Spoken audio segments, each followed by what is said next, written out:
Bom, pessoal, ainda sobre a nota carioca, no finalzinho, né, faltou um slide, né? Mas a gente quer começar uma matéria nova aqui através da consulta tributária, que a gente já vai para o processo, que não é o processo necessariamente o processo contencioso, mas sim o processo normativo. Mas antes disso, só para a gente fechar, né, que a gente estava falando com vocês, ó, o artigo 118H fala assim, ó, julgado improcedente no todo ou em parte a impugnação, o sujeito passivo pode interpor um recurso no prazo de 30 dias.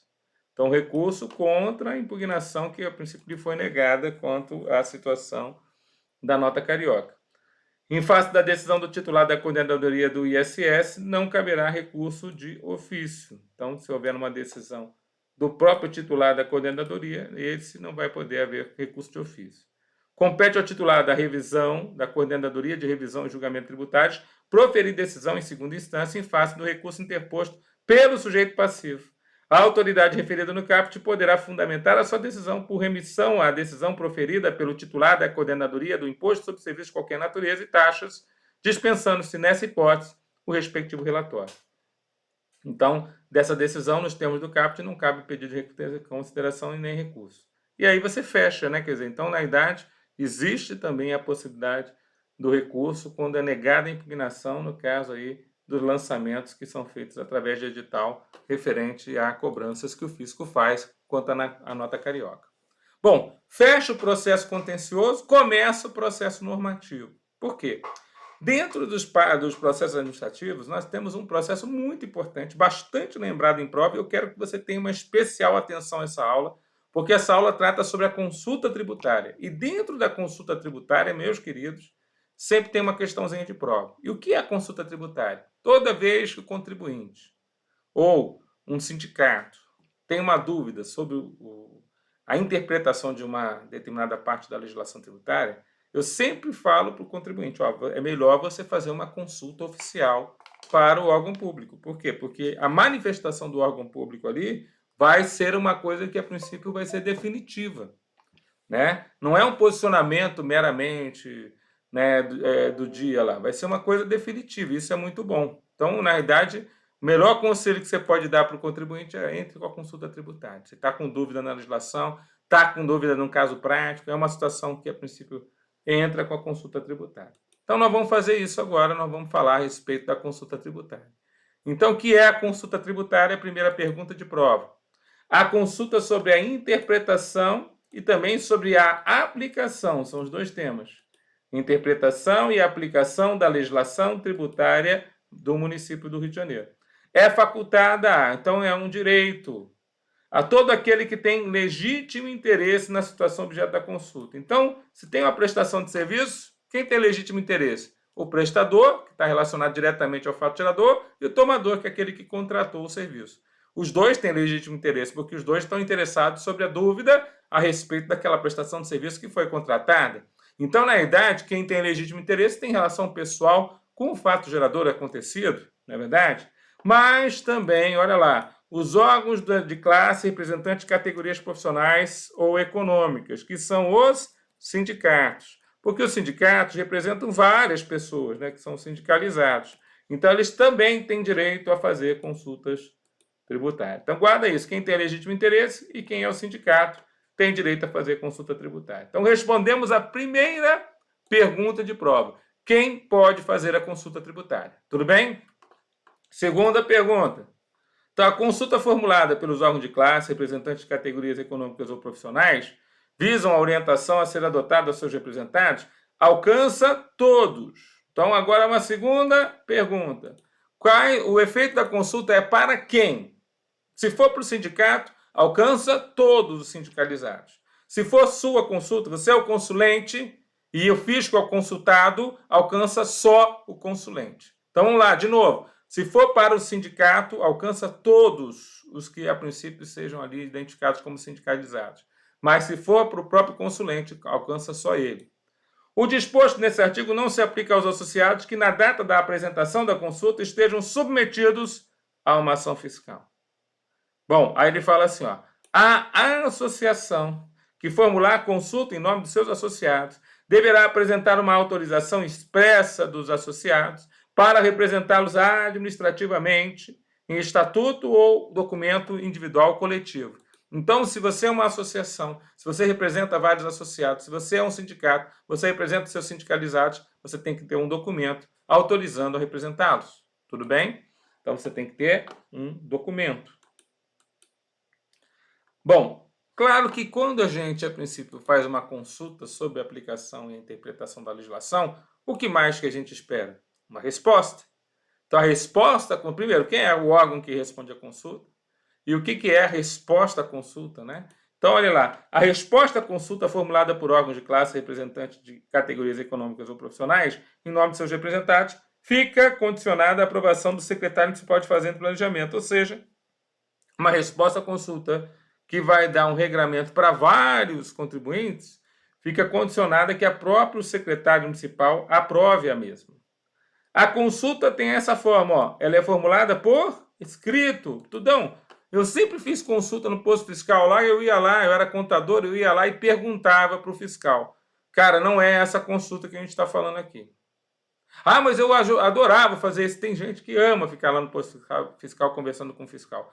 Mas não é para fazer isso. Na verdade, essa consulta é um documento escrito obrigatório, né? Quer dizer, uma resposta oficial da Secretaria de Finanças. Então, é essa que é a consulta, é por escrito.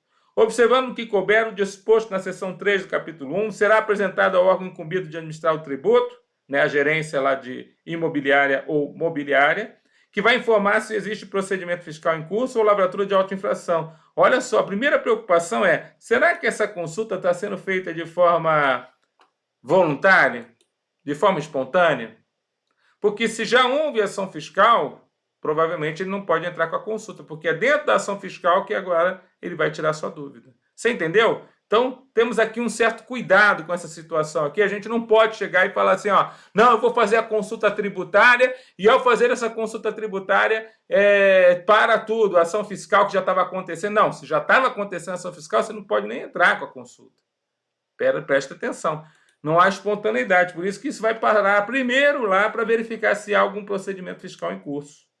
A consulta deverá versar apenas sobre as dúvidas e circunstâncias atinentes à situação do consulente. Então, veja, primeiro você tem que ter dúvida e primeiro tem que ser alguma coisa que você está passando. Você não pode consultar, por exemplo, sobre coisas que você não está passando.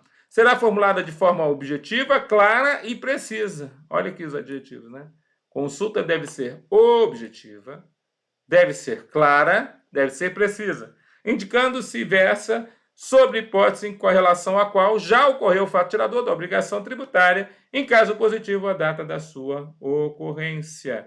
Então, olha que interessante, né? Quer dizer, vai informar se já ocorreu o fato tirador e qual foi a data que isso aconteceu. Bom, quais são os... Agora é muito interessante isso aqui, né? Cai na prova. Efeitos da consulta. Então, a consulta tributária, olha, estou acrescentando coisa aqui na lei, ó. A consulta tributária gera efeitos.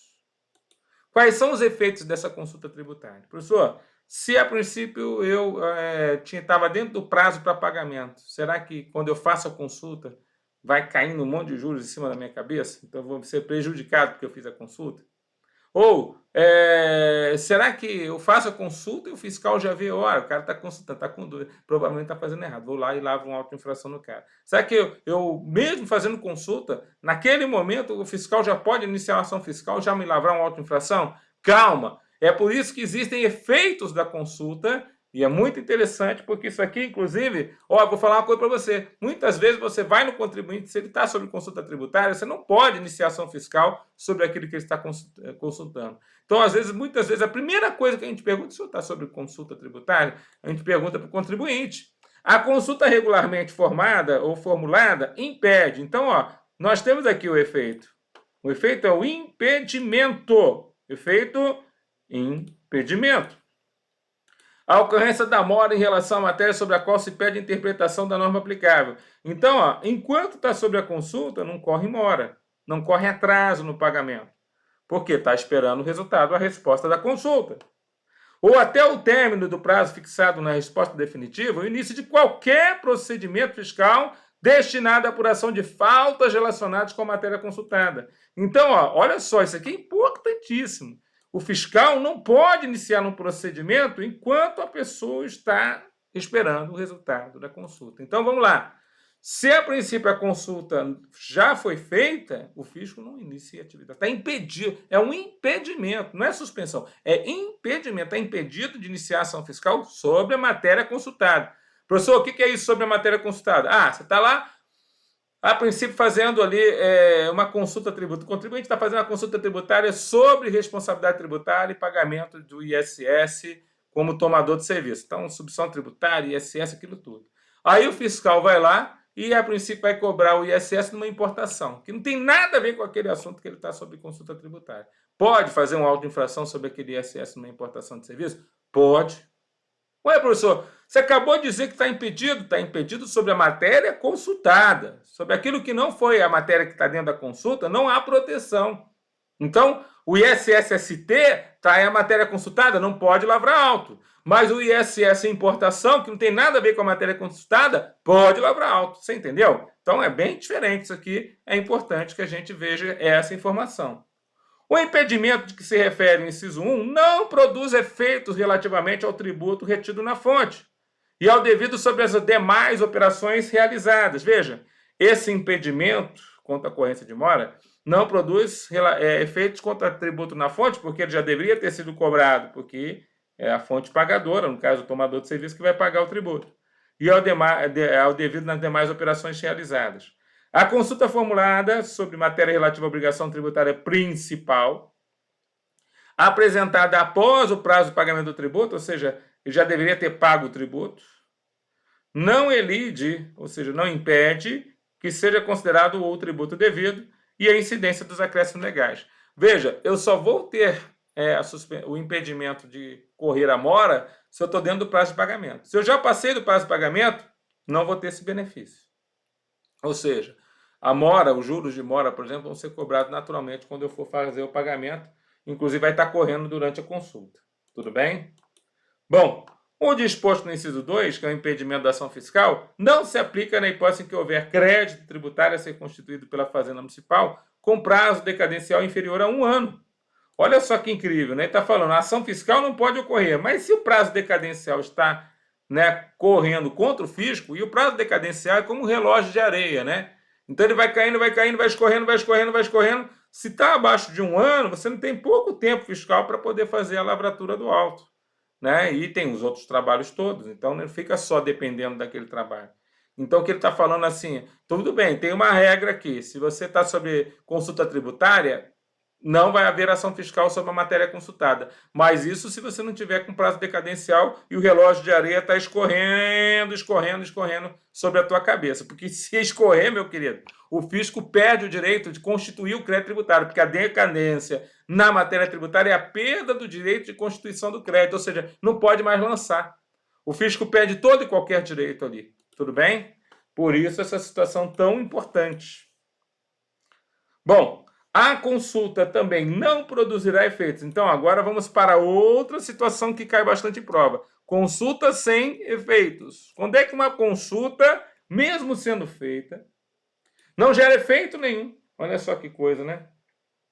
A consulta foi feita e não gera nenhum efeito. Quando é que acontece isso? A consulta não produz efeito, qualquer efeito, sendo indeferida de plano, ou seja, é que nem a água em chapa quente. O que é ser indeferida de plano? Entrou, quer dizer, já vai para, a princípio, ser arquivado. Então, a consulta não produz efeitos e será indeferida de plano pela autoridade definida no artigo 126, quando não descrever de forma completa e exata a hipótese a que se referir. Então, ó, aqui já é uma primeira situação. Ela não descreve aquilo que, a princípio, é a hipótese. Não contiver elementos necessários para que ela seja resolvida. Ou seja, aquela consulta genérica, né? É complicado, né?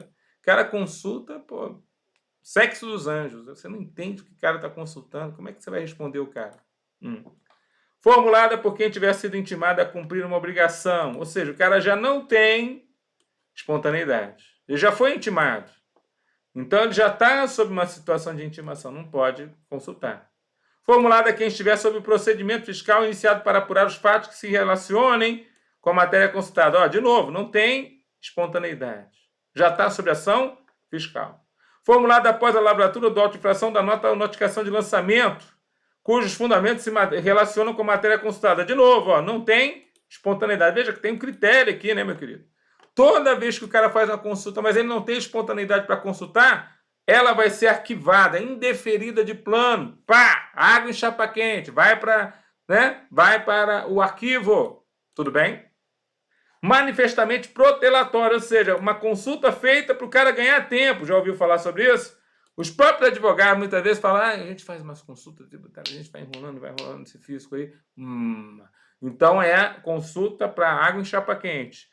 Já vai para o arquivo. O fato houver sido objeto de decisões anteriores, ainda não modificadas, proferidas em consulta ou litígio em que tenha sido parte consulente. Preste atenção, o camarada entra com a mesma consulta 10 vezes, vai que bate num consulente ali, que a princípio julga a favor dele. Isso não pode ser feito. Ou seja, se entrou com uma consulta, já teve resultado indeferido, não pode entrar com outra consulta sobre o mesmo assunto. Por quê? Exatamente para que não haja modificação do entendimento, não é verdade?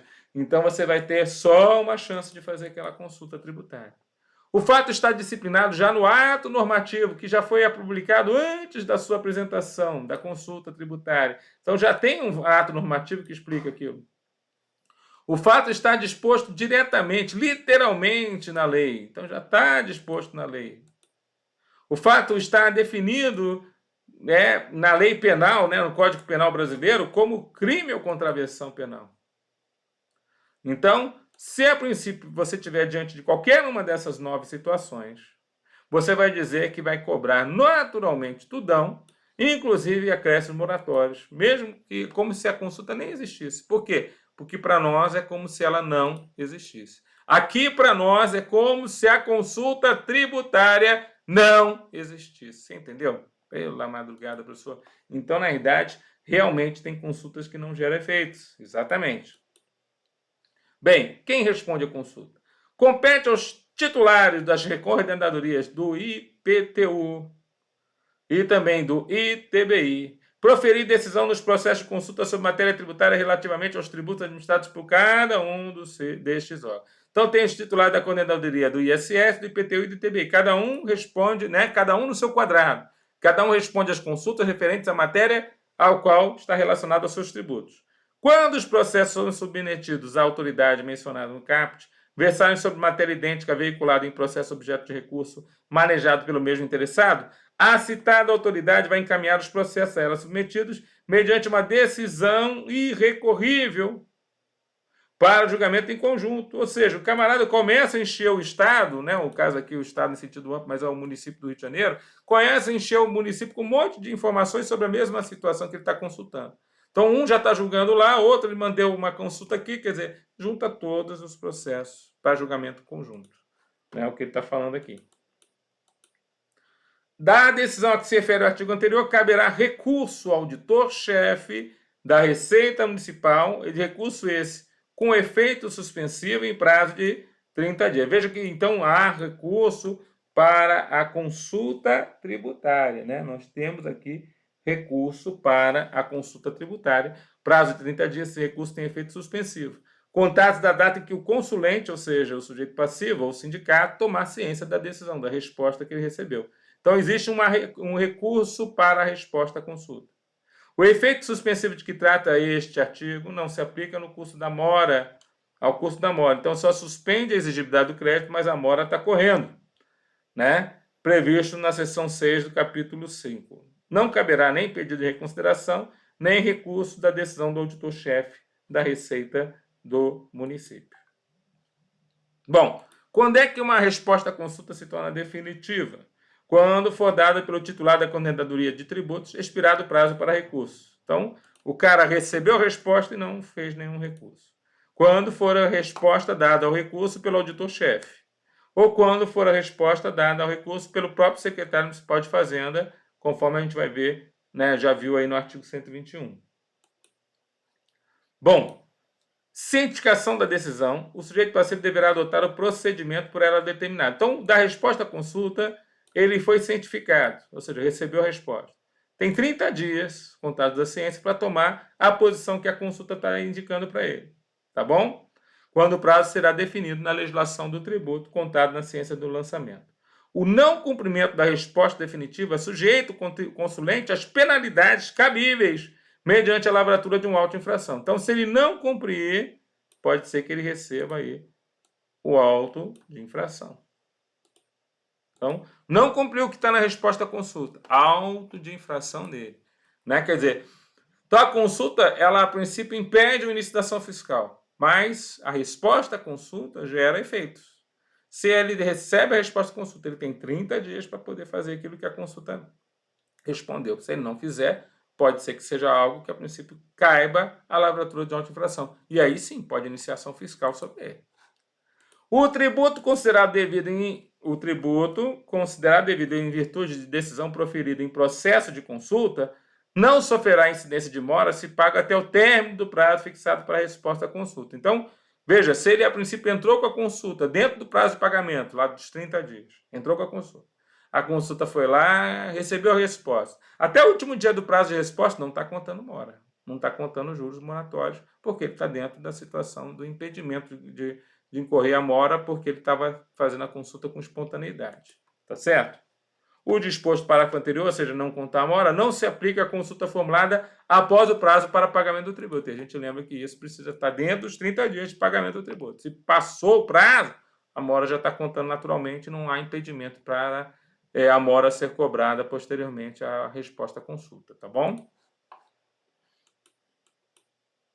Decorrido o prazo dos 30 dias, a que se refere ao artigo 129, e não tendo o consulente procedido de acordo com os termos da resposta, ele fica sujeito a pagamento do tributo que se for devido mais mora. Né? Acréscimo moratório aqui pode ser juros e multa. A autuação se houver início de um procedimento fiscal. Né? Então, quer dizer, ele pode ter o início de um procedimento fiscal, porque agora acabou a espontaneidade dele e acabou o impedimento contra o fisco. Esgotado o período assinalado para cumprimento da solução dada, os prazos, então, serão contados como se não tivesse havido a consulta. Então, esgotou-se o prazo, né? Esgotou-se o prazo para cumprimento da solução, agora tudo correndo contra ele, o contribuinte tem que correr lá e fazer o pagamento do tributo, ou, a princípio, entrar com parcelamento. Ele tem as decisões lá que ele pode tomar, ou não fazer nada e levar a auto-infração.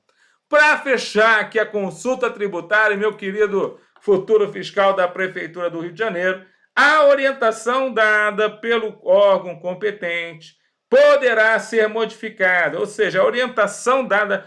Alguém pode perguntar isso aqui para você, ó. A consulta, professor, a consulta tributária, e principalmente a resposta à consulta, gera direito adquirido, professor? Será que na consulta tributária eu tenho isso? A geração do direito adquirido, professor? Então, ó, a orientação dada pelo órgão competente pode ser modificada. Então, você já ferra, né? Esse finalzinho aqui já está ferrando essa frase.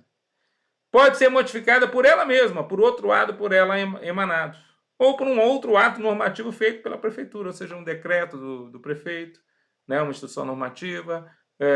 Então, na verdade, a consulta tributária, vou botar lá, né, não gera direito adquirido. Vou até botar aqui, né, vou botar aqui na telinha para não te confundir na hora de você estudar, né? Não gera direito adquirido.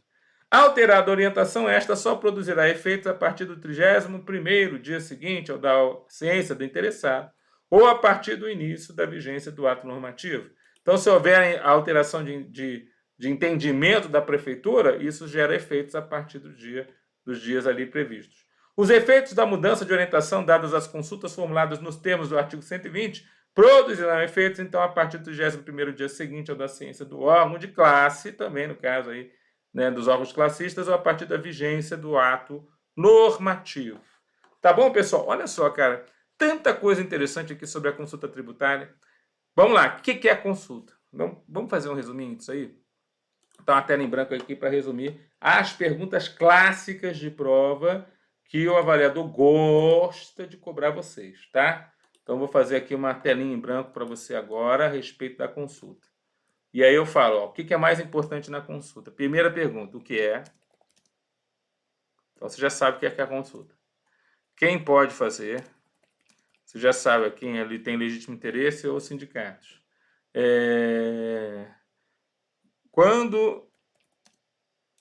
Quais os efeitos Então, você já sabe quais os impedimentos ali quanto à mora e quanto ao início de uma ação fiscal.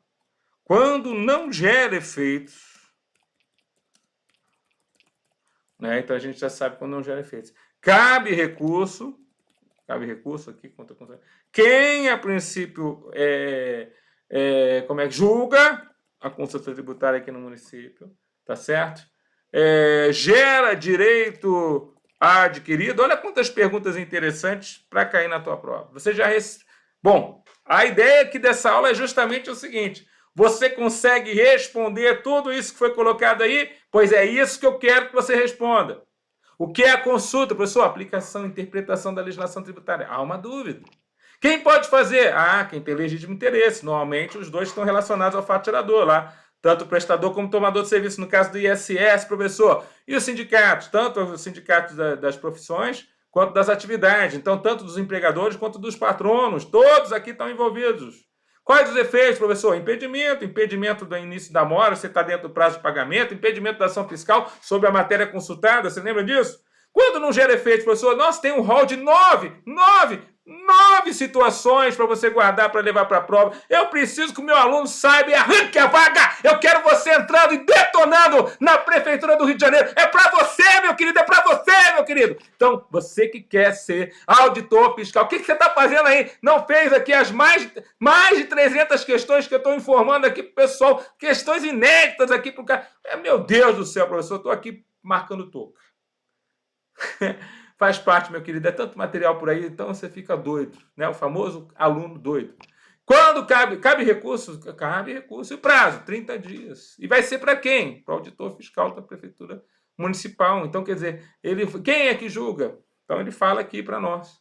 Gera direito adquirido? Não gera direito adquirido, pode ser modificado. E o prazo para modificação vai gerar efeito a partir de quanto? 31º dia posterior. Tudo isso você estudou comigo aqui, eu preciso que você vá lá e detone. Fiquem com Deus, bons estudos e até lá, meu querido. Tudão com vocês.